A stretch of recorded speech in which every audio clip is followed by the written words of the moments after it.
Hey, listeners, welcome back to the Dreadful Dialogue, a podcast where we chat about all things horror. I'm Elise. And I'm Kristen.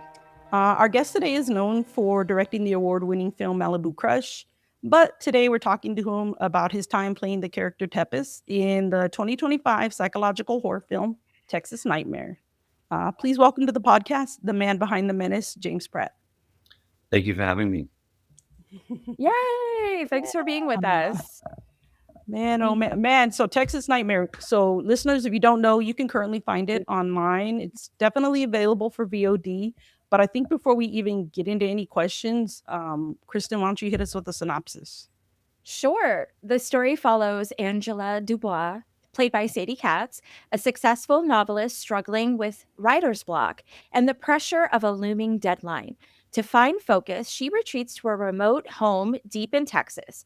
What begins as a peaceful creative escape quickly devolves into a waking nightmare. Angela soon discovers that the seemingly quiet local community harbors a dark and disturbing secret. As the line between her fictional work and reality begins to blur, she finds herself targeted by a sinister cult hidden in the wilderness. The film explores themes of paranoia, isolation, and the fragility of the mind as Angela enters a desperate battle for survival against forces intent on pulling her into their grasp. And that's the synopsis. Yeah. Very, very, very in depth there, Elise.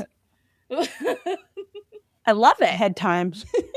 I had a lot of time on my hands yesterday.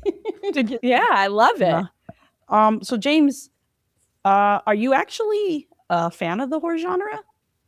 I do. I really like, because you know what, it also detaches you from reality sometimes, and sometimes you just need a good escape.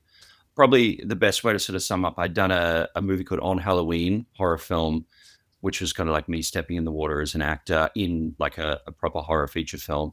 And then there's a couple of other horrors. There's one called Wax Man I've got coming out with Frank Stallone, and Three Killer Pigs as well. Look out for those coming up as well. So very fortunate. Anytime I could do a horror film is fun. Nice. That's awesome. So obviously that's what drew you in then to this movie and the character. Yeah, I fell into it a little bit as well because I'd never worked with Michael Marino and his crew, but I knew Randy, who was one of the producers, and Randy actually sort of offered up a role to me one day, and I was kind of like, again in Hollywood thinking like, are you sure you're giving me the role? Like, do I have to audition? But he's like, no, you're fine. You're fine. So it was a pretty easy, like, entry level in there. And then just reading the script, I was like, it's got, because I don't want to spoil it for the audience, but it does have a great twist at the very end. So Right. Yeah. my first reaction reading it was, okay, well, this is a great script. And at the very end, it kind of flips on its head a bit. And so, yeah, I was left like wanting to do it very much after reading it. Oh, that's really cool. Randy's been in a lot of horror movies, right? Yeah. He's really big in the indie scene as well. Yeah, he really pumps out as a producer. Like, he really kind of has that machine going. And probably the interesting thing to shooting Texas Nightmare is Michael Marino had just shot a film called Clutch literally weeks before in downtown LA. So it was like that crew had sort of shot Clutch, and then here we all are in Topanga Canyon shooting the horror film, the same crew, and they were like in rhythm. It was a good shoot. It was a good crew. Yeah, because that one also had Sadie Katz in it as well, right? I think that's the one where she's like a rideshare driver. Yeah, that's the one. Vernon Wells. Like, I mean, you could check it out. There's some good names in it too. And so, yeah, it was kind of plugged in, and then there we were, like, in Topanga Canyon, from an action movie onto a horror movie. Gotcha. Was it weird, like, because the movie's kind of like taking place in Texas, and I know not everybody that's gonna listen to this film, like, did it feel like you guys were in Texas, even though you're like, we're actually in Southern California? You know what? Like, because I haven't spent like a great deal of time. For anyone that doesn't know, like, Topanga Canyon, it's kind of pegged between Malibu and then over the other side as you start coming into LA. So it's not somewhere that you probably like spend a lot of time to. It's quite a rural sort of spot that a lot of people actually go to just to kind of, I guess, hide away. So where we were shooting, it was very remote. Like, there was nothing but a fire trail at the end of the road, and it was kind of like lights out. You couldn't see anything at night, just the place we were shooting. So it had a great vibe to it, and definitely kind of that helped. But yeah, Topanga Canyon at like 1 or 2 in the morning feels like the middle of nowhere. It does not feel like you're Yeah, close to home. it's really dark, right? Like driving through there. Yeah. Oh yeah, Yeah. like we couldn't even see any lights from Yeah, the. there's no street lamps and stuff. Oh. Yeah, it's a really remote area. It's beautiful, like you So said. it's pretty isolated, huh? It's a Oh really good yeah, it's an escape for people that live in that area to go and Oh, okay. hang out at. absolutely, yeah. So I wanted to ask you the character's name is Tepes. And when I first heard that, I was like, huh, like I've never heard that name. And of course, like right away, I was looking it up.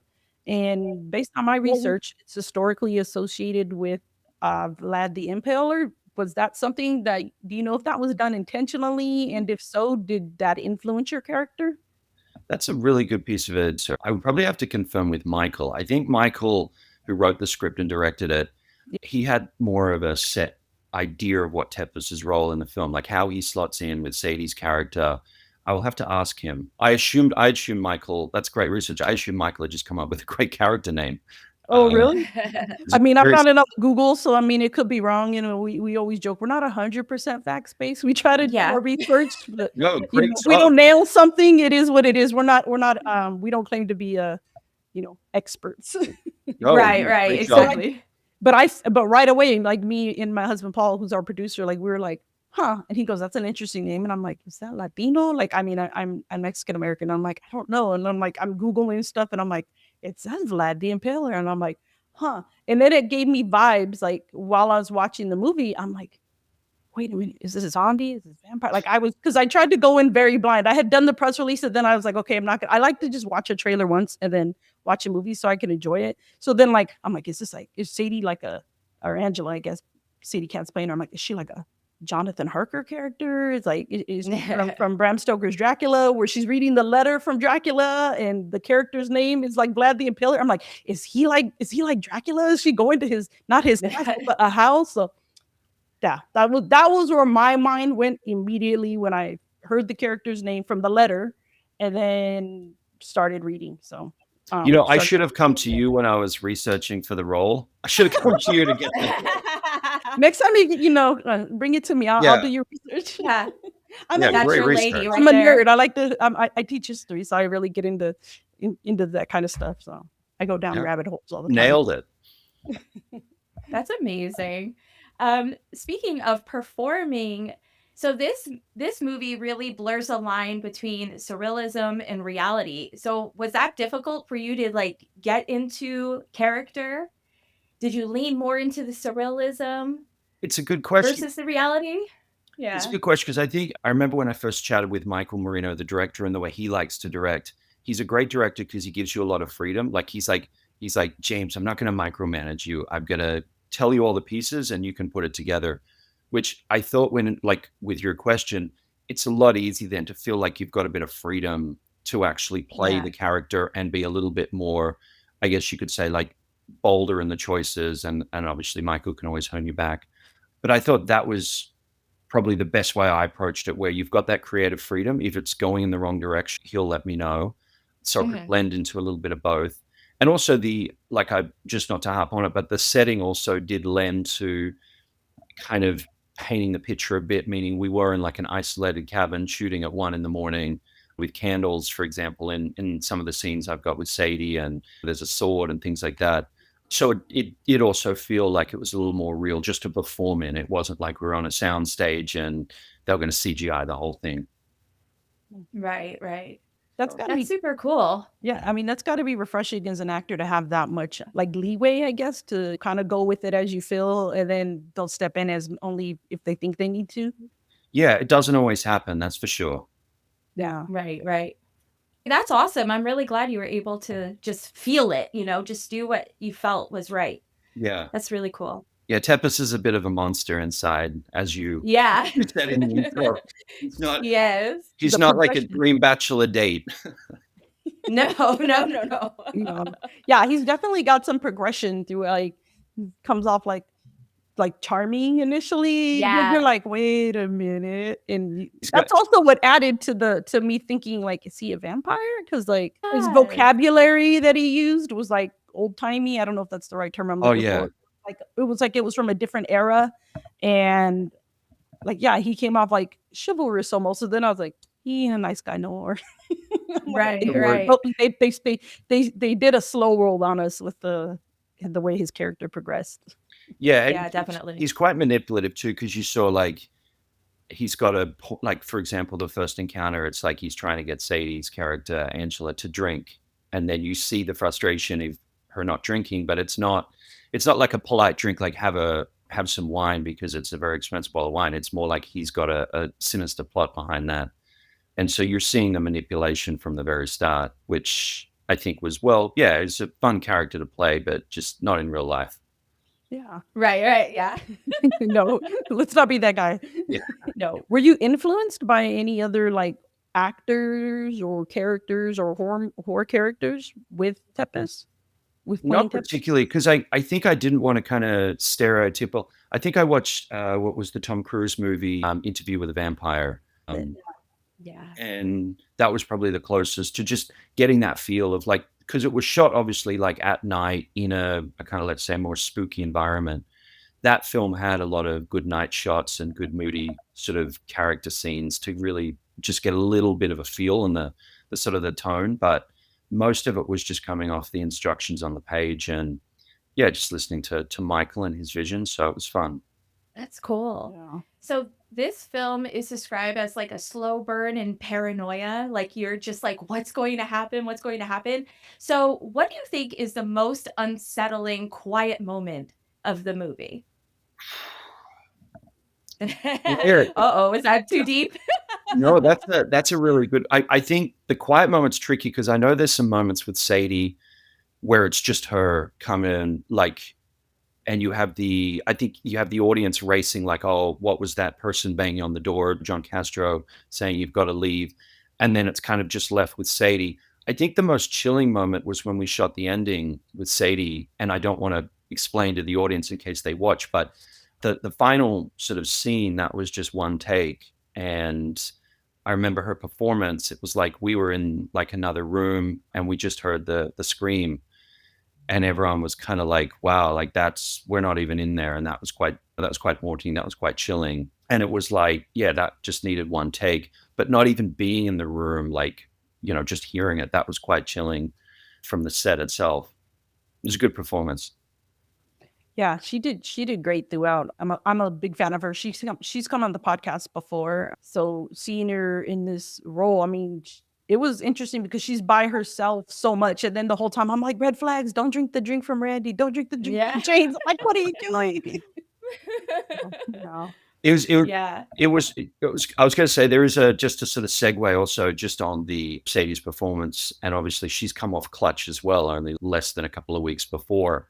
So she's kind of doing two films back to back as the lead role and keeping that energy and keeping that emotion, which was just like, that's awesome. Because you see the opposite. You see actors complain like, oh, I'm going to need like a month off after this film to recover or whatever. And Sadie just powered through both emotional roles. Yeah, for sure. Wow. That's great. We do adore her a bunch. Yeah, she's done a lot of. She's wonderful. Yeah. Yeah. I'm a big fan of her. Oh, go ahead. I was going to say, just that crew as well. You had sort of Felissa and Ava and Lou, and like, obviously you've got a great experience with horror films. You would have seen a lot of familiar faces. Yeah. I mean, that actually makes me think of something I wanted to ask. I mean, what was it like sharing? Granted, you only shared the screen mostly with Sadie Katz, but what was it like being on set with, like, those two are such scream queens. I'm a huge fan of the both of them. I've met Felissa Rose. I mean, she's so genuinely sweet in person. I met her at a convention. What was it like having them on set with you? Just really cool. Like, there's no diva or like that sort of difficult Hollywood actress stereotype. They were just really, really laid back, really cool just to hang out with sort of people. And that doesn't always happen. Like, that's the thing. It doesn't always happen. And because this was quite a sort of quick shoot as well, it was under 2 weeks, the actual shoot, it was sort of in and out. I think that really helped as well because you've got you're not being held up on day 3 by, let's say, someone being difficult or wanting more takes or whatever. It's like it was just every day, finished on time, wrapped, move on to the next. And you're right about like that, obviously, like the pull that some of these people have in the horror scene, because I know like when even back in Australia, it's like I was there was a little bit of press came out about it. And there's people that I'd never heard of just reaching out, like huge fans, Lissa Rose and Sadie, Ava, like all these people have done horror films. And the industry, like it's a really loyal industry, the horror industry. Like the fans are really loyal. Forget about like comedy movies where it's like, oh, I don't like that sort of comedy, or I don't like this comedian, he's not funny. It's like horror fans stick together. Like they will travel across the country to go to events. Yeah, it's definitely like a loyal fan base. I'm gonna sound like a broken record because I've said it several times on episodes, but we're definitely like a very accepting base. Like in any group, you're gonna have those one or two people that are like a terrible representation, but like we don't care Yeah. gender, we don't care what religion, we don't care you're black, brown, white, whatever, heavy, big, small, whatever. I mean, I always say, hey, we all bleed red. They're such an accepting group and they are a very loyal group. I'm known to do that, go out on my way to go to a convention, go to a show, go see something so that I can see some of these people. So yeah, that's really cool. I mean, I know Lou Temple's been in a lot of stuff. Like I said, Felissa, Sadie. So it was cool that they got like this really cool cast together for this. I Yeah. enjoyed that. Yeah. And it's a fun shoot. There was actually a sort of a funny story too. I know we were shooting that scene with about John Castro, and he's banging on the wind, like warning Sadie, like, you got to leave, you got to leave. And just to Yeah. sort of set the premise, we're at the end of a very, very secluded street in the top of Topanga Canyon. Like there's nothing but just a couple of driveways with walls on them. And it just feels like there's nothing around there. And when we were doing that scene, I remember like by the third scene, one of the neighbors must have thought it was real because they're hearing like someone banging on the door going, you got to get out. You got to get out. There's someone after you. And what Oh no. was really wild about this is it was like a time machine because this person was dressed in like a vintage 1930s suit, looking like he hadn't been to the city in like, because Topanga is quite Yeah. isolated, but it just looked like he hadn't been like in society, like character actor, like, and he was kind of staring, like looking back. And I just kind of was like, this would definitely make sense. You don't have any sounds, like nothing in this secluded part of Topanga Canyon. And then there's a guy yelling at the house door, like, Pounding. and this, That's so funny. 1930s, 1940s character actor appears looking at the driveway, not sure what's going on, and then kind of just like disappeared back into his house when he saw a camera. But it He was was like, damn Hollywood. Right. He's probably gonna say, "It's the damn Hollywood people again." yeah, exactly. It's like, you gotta move. This is That or he was like, hey, is it a Pachuco film? I got my zoot suit on. right. The joke was, it was like we could really use him in this film, but he just kind of disappeared like after that, like, because again, Could have been an Yeah, extra. he could have been a Start. walk-on or an extra. Yeah. Oh, I mean, I gotta move to other- Topanga so I could end up in a film. yeah. That's so Canyon. funny. But that's Topanga Canyon because it's highly recommend just exploring it because it does not feel like you're anywhere near Los Angeles when you're there. Was that one of your favorite scenes of the movie, or do you have any other scenes that you really love shooting? Or Well, I've got it's hard to put like the favorite one. I think probably they're all really rewarding at different stages. It was just a fun time. You know, it was a nice reality escape from living in LA. You can kind of hang out in Topanga Canyon. Probably like a story that I haven't told Michael, the director, which is this is a little bit off track, but the sword that Tepes has in the movie, if you remember, he puts it to Sadie's, like he basically threatens Sadie with a sword. At the end of the shoot, Michael actually gave me the sword, which was a really nice gesture to just say, thanks. And it was a very cool sword.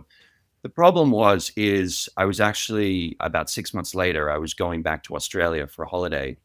And I thought it's probably an idea I could take it back to Australia and kind of just keep it there in the sense of like, because I don't want to have to keep storing stuff in LA. And I made the mistake of going through customs at Sydney. I knew where you were going. no. Right when you were like, I already knew. I'm like, okay, he's gonna try to take it to his home country. Yeah, I'm like, and "Whoa." again, I was like, let me sit no. back and listen. yeah, Yeah. kind of just to put things into perspective, like LA, everyone kind of has a little bit more open-minded with, like let's say self-defense. Australia, guns are pretty much banned. So like a sword is like a very offense. So anyway, I haven't told Michael, the director, this because I felt bad because he was very kind to give me the sword. But I turn up through Sydney Airport And then they flag it and they're like, hey, why didn't you declare this? And I was like, in my mind, I was like, but it's just a movie prop. Like, this is no big deal.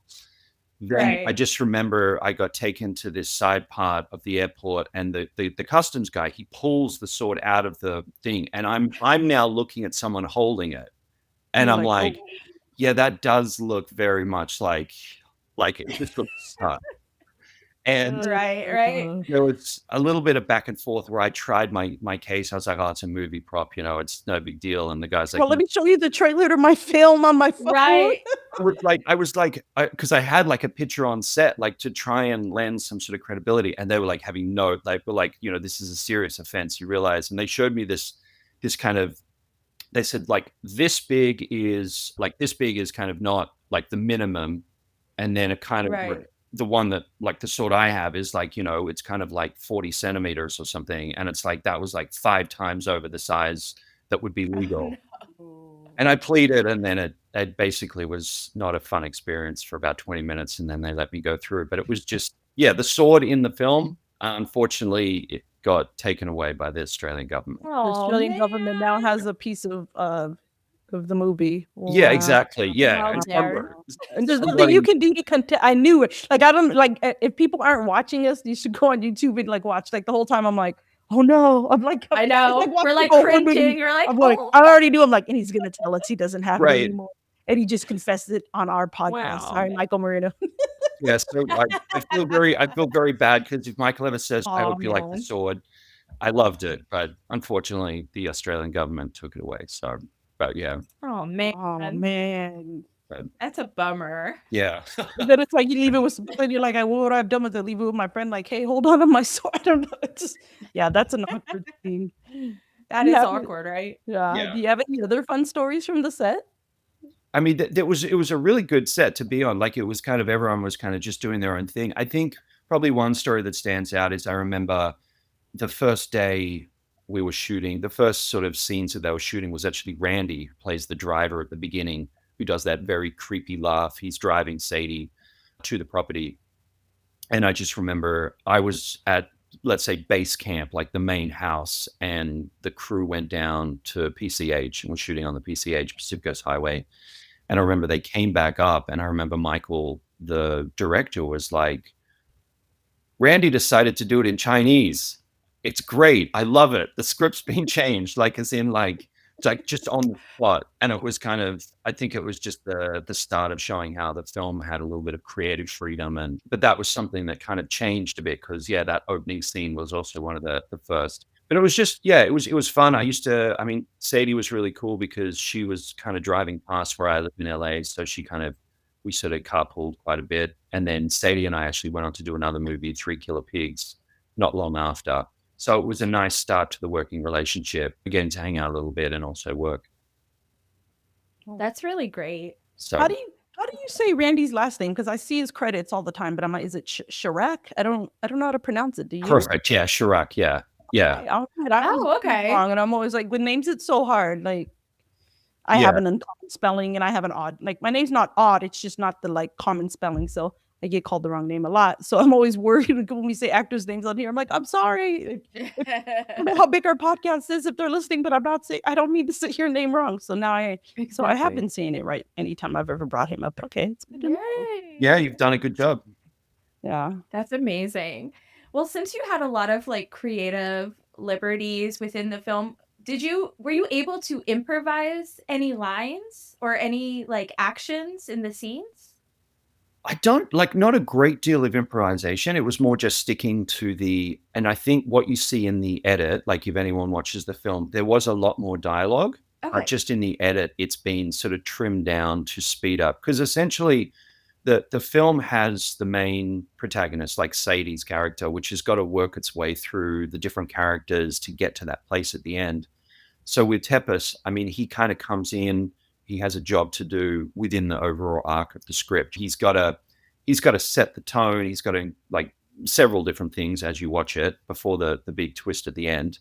So there was nuances where, yeah, in the original drafts of the script, there was a little bit more back and forth with Tepes and Sadie's character.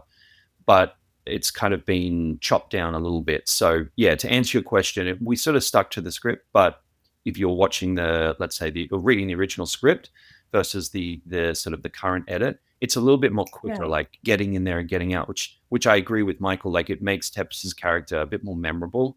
Like you don't want to be that character that's in there just slowing all the suspense down with dialogue. And then there was a few other scenes which, again, we kind of were just people were doing on the fly a little bit compared to the original script, but it looked good. It looked really good. Yeah. That's awesome. I like that. Yeah. What do you think makes this film stand out compared to other horror films? When I read the script, this was just for me, but it's the twist at the end for me kind of got me in, because it was also like I described it as, it's one of those films like a vacuum. As you're reading the script, it sucks you right in, and then at the very end it's not what you expected, and you're kind of left just suspended for a little bit going, right, so that's why that made sense, why that made sense, why that made sense. Like it gives you something to breathe out. Like perhaps other horror films are a little bit more like, let's say, slash or gore, where it's like, oh well, like the main character survives but everyone else has been slaughtered or killed. This one's a little bit more like you have to trace back and think a little bit like, oh, what was that character's, okay, what was the meaning of that, which probably was a little bit different. It's a good question, because again, like everyone's got their own sort of style of horror as well that they like, but this one's perhaps a little bit more, like you mentioned, psychological. Right. David Lynch. Thriller, a little bit of a thriller. Lynch, yeah, David Lynchian. Yeah. Yeah, you definitely start to, like, when you get to the end, and again, we're not going to completely give it away, but you're like, that's kind of ambiguous. It kind of like, you can kind of almost take a couple different avenues. Yeah. And then you start to rethink like her interactions with different characters that were coming to visit. Think about her behavior. And then again, I think about how like your character, to me, again, how he started off like this nice kind of guy, and how he progresses and what he might have been up to with that. So. Right, and then it makes sense. Her characters are doing that to her. Like they're making you wonder, like, are they on her side? Are they not on her side? What are they up to? Like, what are they trying to gain from her? Right. And that's the difference too, because sometimes even if it's not like a horror script, if it's a drama or just a regular thriller, if you get to the end of the film and the audience is not kind of, I guess, have something to talk about, or if they don't have anything to kind of like think back on, sometimes it's not quite as impactful. So it definitely had the impact, yeah. Well, out of curiosity, who was your favorite characters? And don't worry about Tepes. Who was your favorite characters in the film? Well, in all honesty, I was intrigued by your character, because I wanted to know what was up with you. What was going on with you? You were the most unique absolutely. character. Your character stood out in the sense that he didn't behave like the other ones. Like, he didn't behave like the sheriff. He didn't behave like the girl, like Eva Hamilton's character coming to the door, and Felicity, you're like, what is he up? He was the only one where you're like, what is going on here? Like, is the leader? What's going on? But I think my favorite was Angela. But you can't help but Sadie's being your favorite because she's who we spent the most time with. We spent a lot of time with her. But you are very memorable. I'm not even saying that just because you're with us. Yes, for real. Yeah. What I was going to say, the wardrobes were great. Like the costume was really good too. Like if you remember Lou and Rufus and David, who played the sheriffs, like I was really blown away as well. Like just it had like a nice art direction, and Alexi, who did makeup, she was great too. Yeah, I really love the cinematography too. Sorry, I didn't mean to interrupt. The cinematography too is really cool. Right. I like that a lot too. Right. Yeah, it was definitely a good experience. And yeah, that was probably a lot of credit to Michael, the way he sort of wore a couple of hats on this one.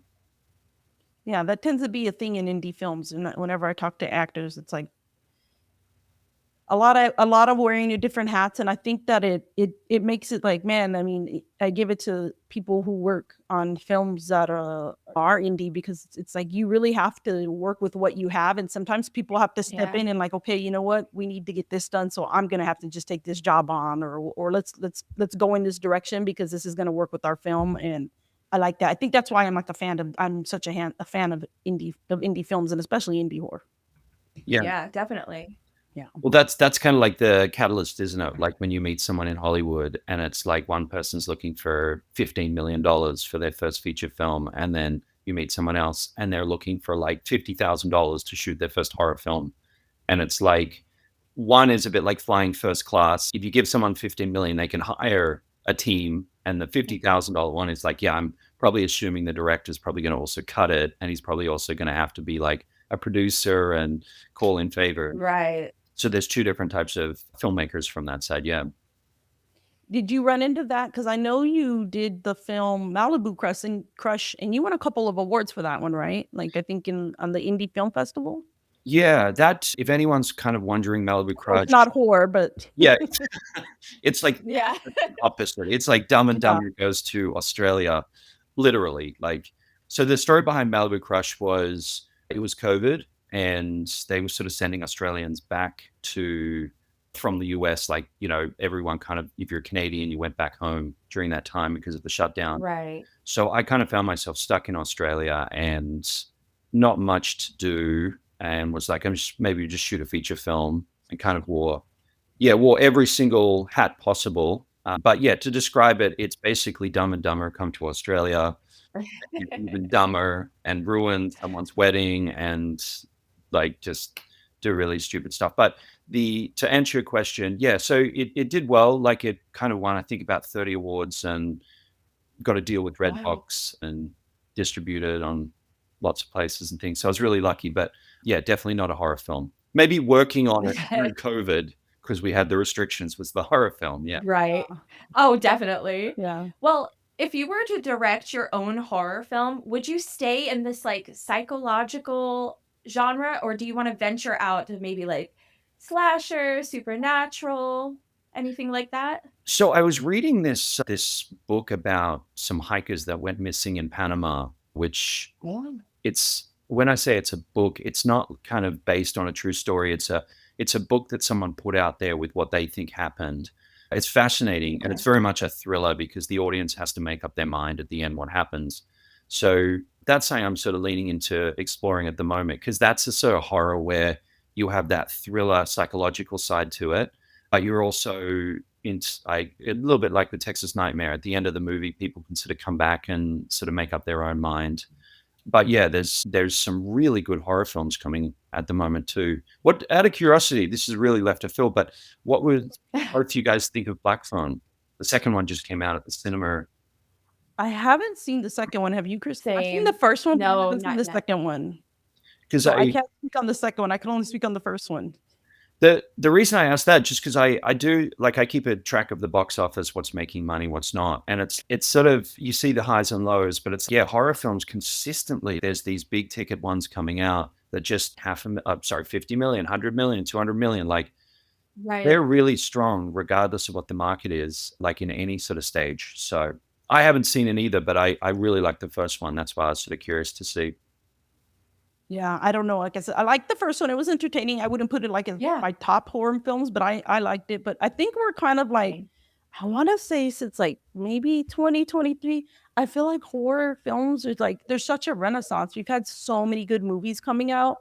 And then we're going from an indie film to a complete opposite. Now we have like Sinners and Frankenstein, like Yeah. getting nominated for like Golden Globes Right. and in the Academy Award, and like horror films get snubbed in those categories. We never get nominated, and when we get nominated, we never win. I think the only one that's ever won is, oh my gosh, Hannibal, Silence of the Lambs, right? I think Silence of didn't the that Lambs, win yeah. something? I Right. think that, Well, like, yeah, Jodie Helps Foster got a- won. yeah. Yeah. but nothing. That's cool. I think that's got to make it hard to compete when there's so many big ones. And I think we're just having a renaissance. It's so much more socially acceptable. You see more Yeah. fans out there. There's more merch for us now. Like growing up, I mean, I've been a horror nerd since I was younger, and like I really got into it when I was probably like 11, 12, and there was no like big conventions, and there was like Hot Topic was like Yeah. the only store you could go to and get like a t-shirt. Like you couldn't now, like they're in like Target, like there's t-shirts Right. for, like, Right. horror stuff. So it's like, I think that helps. It's like it's putting it more in the forefront for people to become fans. And so many people are fans of horror and they don't realize. Like I tell them, I'm like, I'll have people, oh, you like that stuff? You like scary movies? Yeah, And I'm like, yeah. you like some too, you just don't know it. And I'm like, I promise you, you like one horror film. And they're like, no. And I start talking to them and I start naming things. And they're like, that's horror. And I'm like, that's a horror film. I'm like, you don't have to be a diehard fan to be a fan of them. Like Right. my mom loved Sinners and she didn't know it was going to be a vampire movie. She was just telling me yesterday. And she's like, oh my God. And she's not like a horror person. Like she's not against it, but it's not her like jam. And she was like, but I loved it. And I'm like, see, like you could still find those gems out there. Centers is a big jam, granted. But yeah, I mean, I think we're having a big, just the last few years, man, we've been having some really good films just coming out in the box office. And You know what? it's just putting it more in people's faces. Yeah, well, you know what's really interesting what you say is, so when it was COVID and I'd sort of Malibu Crush was kind of that passion project, shot it here, shot a little bit in LA, and then it was finished by the end of beginning of 2022. But I was speaking to distributors all over that time, and they were saying that because COVID had sort of restricted, obviously, the limited number of people on set, a lot of people didn't want to work in big crowds. Plus, people were like, hey, like I'm stuck inside and I'm living with my parents, wherever that is. I could shoot something here, probably a horror film. The distributor was saying, like, yeah, like there's a lot of horror films being shot over COVID, far less rom-coms, action films, which probably helped Malibu Crush stand out at the time too, just because there wasn't as many. But the interesting thing is, I remember I was at AFM 2022, like people were saying like, oh, like horror films are on the way out now that restrictions are going out. Like they were saying that, and it's been the opposite. It's been the absolute opposite. It was like, I was looking at Sony was investing more in horror films after COVID than they were during COVID. But it was, I think people thought, oh, well, horror films had that renaissance, like you said. It's like, it's just because of COVID. Once people can go and play beach volleyball again, like they'll make these sort of movies at the beach and things, but they haven't. Like horror films have just been absolutely tearing it up. So it's kind of there to stay, I'd say. Yeah. Well, we're still going to be, me and Kristen will definitely be watching it still. We'll be here. I Yeah. love Do the whole thing. Yeah, I love when you talked about, you know, all during COVID, I'm just like, I'm just gonna go film a movie. And I'm like, I'm just like, I'm just gonna watch. I'm like, I'm just gonna actually watch horror movies. Like that was what I did during COVID. It's like I was stuck at home. I was teaching from home, like, and then it was over. I learned to bake bread. Yeah, I'm like, I'm just gonna walk from my computer to my couch, and I'm gonna find a movie to watch. Like, I had like my to be watch list, so I had so many, and I was like, I still have tons, even though I'm a fan, like that I need to watch. Same. So it made me feel like, damn, I was lazy. So you're making I know, right? I made a movie. Well, Yeah, so the only Achilles, like I completely get it, because I kind of saw pretty much everyone I know did the same thing. And like, all right, this is what it is. We're gonna have to binge watch and get used to just Uber Eats. Like, I think I kind of like I was like, well, I'm only going to be in Australia for so long. You've got unions and permits and things like that in the US. I've got this limited chance to be back in Australia and shoot something without as much restrictions. But yeah, shooting during COVID was a horror movie because it was like shut down 1 week. Oh, you can reopen, but you can only have 7 people on set. Oh, actually, have you, like it was very, I guess you could say like it was very stop start. So, but wow. But here we are. Oh, that's crazy. So do you have any other upcoming projects? I know you keep talking about the 3 Killer Pigs. What other projects do you have coming up? Yeah. So there's a couple of cool projects coming up. The next movies to come out, 3 Killer Pigs. Thomas Churchill's the director, Brian Austin Green, Anson Williams, really cool people in the film. And that was a lot of fun to shoot. She knows I'm a 90210 nerd. That's why she's pointing at me. This girl in 90210. Yeah, I'm a big 902. I could have a podcast on 90210. She knows more than, she's like an encyclopedia. Anyway, Really? Go ahead. Really? Yeah. Yeah. Well, yeah. Okay, so 4 Pigs is coming out next, and then what else?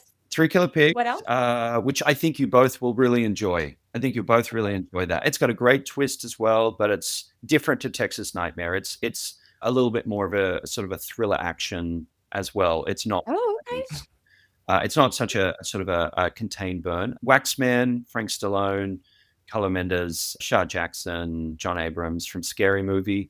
Oh, yes. So Waxman was mainly shot at the Capitol Arts Building in Chatsworth, that big sound stage, which was pretty wild. Really cool place to shoot. So that's coming up in let's say the next 6 months. And then if anyone likes comedies, I was lucky to be one of the producers on Wingman. So Harlan Williams directs. If anyone remembers Harlan Williams, remember Dumb and Dumber, the movie the cop that pulls them over and drinks the urine. Yes. Yeah, I know Yes. exactly. I think he's playing at the Improv near me, like scene. Yes, yeah, very funny. Like, something about Mary, Oh, sorority boys. So not funny. 6, so not 7. funny. No, 7. Not, okay, I'm a movie quote. I love comedies too. I love that. Oh I my do God. too. Yeah. Yeah, when he's like Yeah. 7-minute abs, well, they can make 6-minute abs. Something about Mary. He's so I good know in what that. says, like, right? Yeah. So Yeah, yeah. he's in it, and look, I'll say, like, we're talking about horror, but this is like Oh a no, share. Yeah. No, it's Yeah. we want to know. very, very funny. Kayla Wallace, she's in it. She's in Landman with Billy Bob at the moment. Jamie Kennedy, David Love Lickford. They have a him. really cool cast. So that's very funny. It's like wingman, like a guy gets dumped by his girlfriend, hires a wingman, which is Harlan, who has these very unconventional ways to get your girlfriend back. That sounds great. I I promise can't you wait to you'll watch laugh. that one Yeah. too. I promise you you'll laugh at that. And then I have Eyes of Salt, which is in post-production, which was a passion project. Last year I went back to Australia, kind of like Malibu Crush. I'm like, I'll be there for just a short period of time, quickly shoot something. And that's a very moody, emotional drama set on the other side of the world between a New York playboy, he's a strange father, and a Hong Kong TV actor, a failed TV actress that's kind of in the mix as well. So it's a bit like Lost in Translation at a sort of seaside sort of town. Okay. So Okay, that's Well, you've been cool. busy. Yeah, they're busy bee. yeah, I was gonna say they're coming out, so we'll see what the reviews are like. Yeah. Nice. Is Three Killer Pigs? You said it's not a slasher. You said it was a thriller type. It's a thriller horror. Yeah. Thriller. Oh, okay, cool. The backstory with that premiere was in November, on November 14th, during, like, not AFM, but during AFM. The premiere was at Century City at the cinema.